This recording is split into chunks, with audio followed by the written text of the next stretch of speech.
3 months ago, I learned of my uncle's passing. We weren't particularly close, but he left me one of his houses in the will. I was touched, but just wanted to sell it off. I am a fairly new father of twin girls and didn't need another thing to manage right now. To speed up the process, I decided to travel across the country to live in the house until a sale was assured. My job just requires a laptop and phone, so I was approved to work remotely for the time being. Unfortunately, my wife had to stay at her job, so I had to come alone. At first, I treated it as a mini vacation. I had hoped it would only last a week, but the process was more involved than I thought. I had a realtor taking care of most things, but after a month, I'm still here. I noticed things going wrong right away. Stuff was never where I last placed it. I'd see shadows out of the corner of my eye. I've lost track of time constantly. I thought it was caused by stress, loneliness. I thought the neighbor might have been forgetful because she seemed to think my uncle had just passed last week.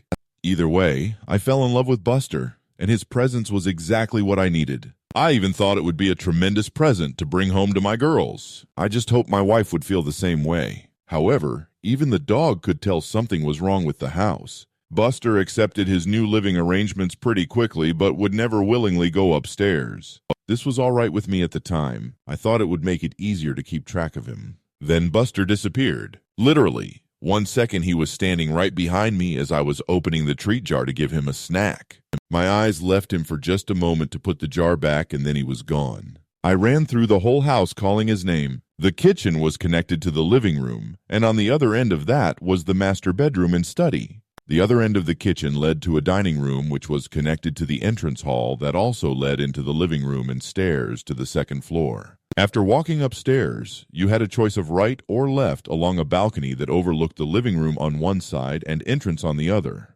Going left led immediately to a guest room and game room. Going right led to 2 more guest rooms and a bathroom at the end of the hall. I looked in every room and had to accept that somehow the dog made it outside, even though there was no doggy door, and every door and window had been closed and locked. So I searched the surrounding neighborhood for another hour before giving up.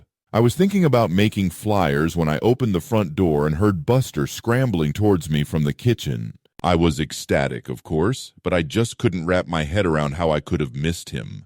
I let Buster sleep in the bed with me that night. In hindsight, it was a huge mistake, but it made me feel better at the time. Things picked up at work, though, and I soon forgot about all the strangeness surrounding this house.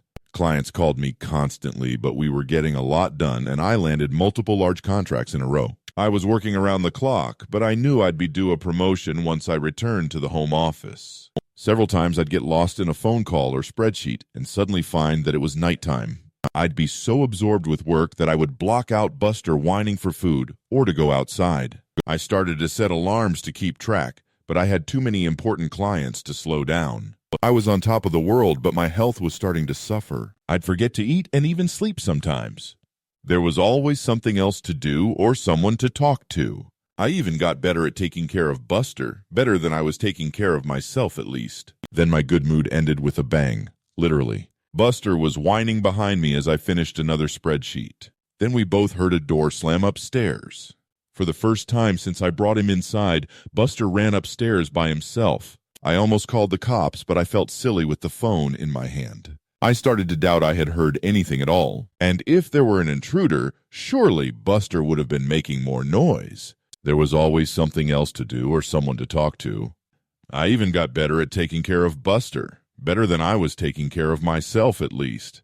Then my good mood ended with a bang, literally. Buster was whining behind me as I finished another spreadsheet. Then we both heard a door slam upstairs. For the first time since I brought him inside, Buster ran upstairs by himself.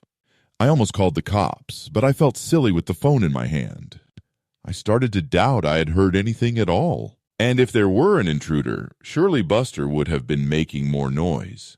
So I went upstairs to check. All the doors were still closed, and everything looked the same as always. There was no sign of Buster. I called for him softly and heard the faintest thump from the guest room on the left. I pushed the door open and immediately saw Buster staring at the wall. His tail wagged slowly, but he didn't move or respond to me. I walked over and crouched down next to him. There was nothing on the wall, not even a painting or hole or cobweb, just wallpaper. I gently pulled on Buster's collar, but he wouldn't budge. I had to lift his front paws up before he finally turned to me, like snapping out of a daze. I slept better. I thought the worst was behind me. Until one night when I woke up to Buster growling low and deep. His eyes were locked on the guest room door, now slightly ajar. I was sure I had locked it. I got up to investigate and felt the temperature drop as I reached the door. I pushed the door fully open and saw something standing inside.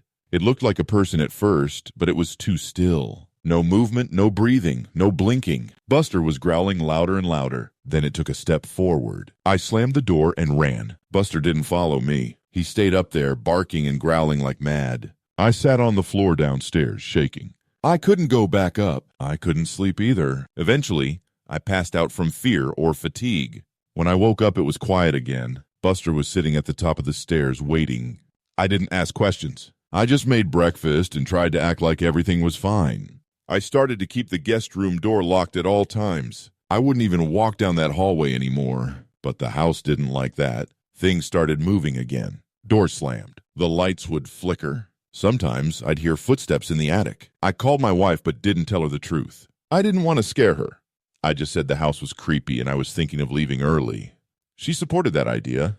But when I tried to book a flight, my card got declined. Then my bank app showed a bunch of charges I didn't recognize. I called the bank. They froze my account. I had to stay longer. The house wanted that.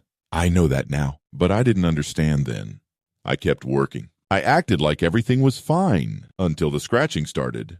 It was faint at first, like nails on drywall. It came from inside the walls. I tried to ignore it. Then it got louder. Buster would bark and growl, scratching back. One night, the scratching stopped, and I heard whispering instead. Voices I didn't recognize. They said my name. I ran. I tried to open the door, but it wouldn't budge. I broke windows, but there was only black behind them. No street, no light, no sky. Just dark. I turned around and the house had changed. I couldn't find the kitchen. I couldn't find Buster. I was alone again. The whispering stopped. Then it began to laugh. My name over and over. I screamed until I couldn't anymore. Then I listened. I heard the house breathing, and I understood. I was never supposed to leave. This house wasn't haunted. It was alive.